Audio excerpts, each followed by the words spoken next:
Your phone buzzes, another email, another deadline. Your mind is a browser with 50 open tabs, all of them demanding your attention right now. You're running a race you never signed up for, and the finish line keeps moving. This is the soundtrack of modern life, a low-grade, constant hum of stress. We look for solutions in productivity apps, wellness trends, and life hacks. But what if the most effective blueprint for conquering modern stress wasn't invented last year, but 2,500 years ago? This isn't about religion. It's about a profound psychological system developed by a man who dedicated his life to understanding the human mind. The Buddha was less a god and more a neuroscientist of the soul. He created a blueprint, a practical, step-by-step guide to deconstructing stress and finding a durable sense of peace right in the middle of the chaos. Today, we're unpacking that blueprint. These are 7 ancient truths from Buddhism that can fundamentally change your relationship with stress, starting now. Truth number 1, acknowledging the stress is step 1. The first of Buddhism's 4 noble truths is often misunderstood. It's the truth of dukkha, usually translated as suffering. A more accurate translation for our world might be, life is inherently stressful. This isn't pessimistic, it's radically realistic. The Buddhist approach doesn't start with pretending stress doesn't exist. It starts by looking it right in the eye and saying, I see you. You have financial stress, relationship stress, work stress. That's part of the human experience. The moment you stop fighting the fact that stress exists, you stop adding a second layer of stress, the stress about being stressed. Acknowledgement isn't defeat, it's the beginning of wisdom. Truth number 2, stress comes from clinging, not from events. The second noble truth gets to the root cause. The Buddha taught that stress doesn't come from the external event itself, but from our attachment to a specific outcome. It's the gap between what we want and what is. Imagine you spill coffee on your shirt right before a big meeting. The event is the coffee spill. The stress, however, comes from clinging to the idea of a perfect, clean-shirted presentation. You're attached to an outcome that is no longer possible. The Buddhist practice of non-attachment isn't about not caring. It's about caring, acting, and then letting go of control over the results. The event is neutral. Our clinging is what turns it into a crisis.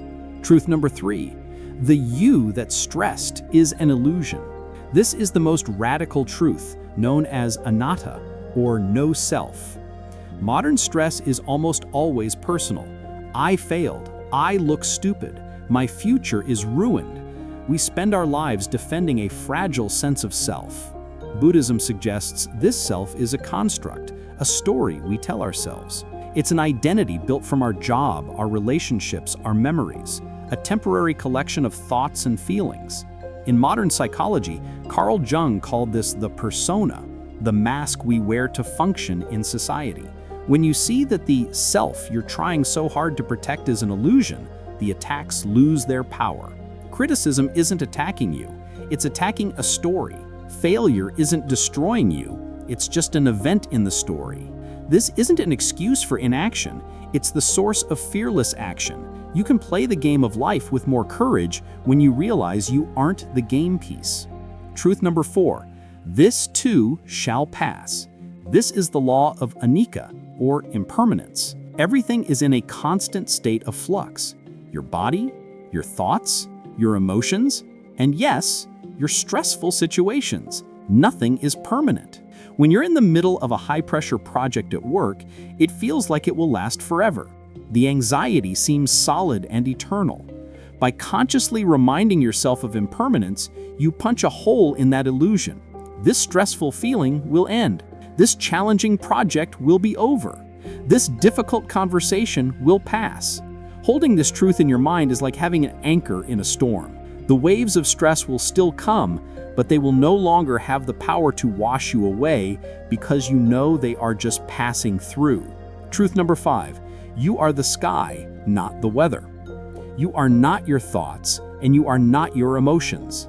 You are the silent, aware presence that witnesses them. This is the essence of mindfulness. Imagine your mind is a vast open sky.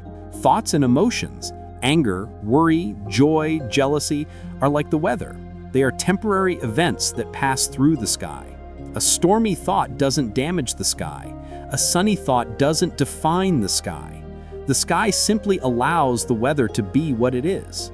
When a stressful thought like, "I can't handle this," appears, the untrained mind latches onto it and becomes the storm. The Buddhist blueprint teaches you to observe it instead. You notice the thought and say, "Ah, look, a thought of panic." You are the sky, watching the cloud of panic drift by.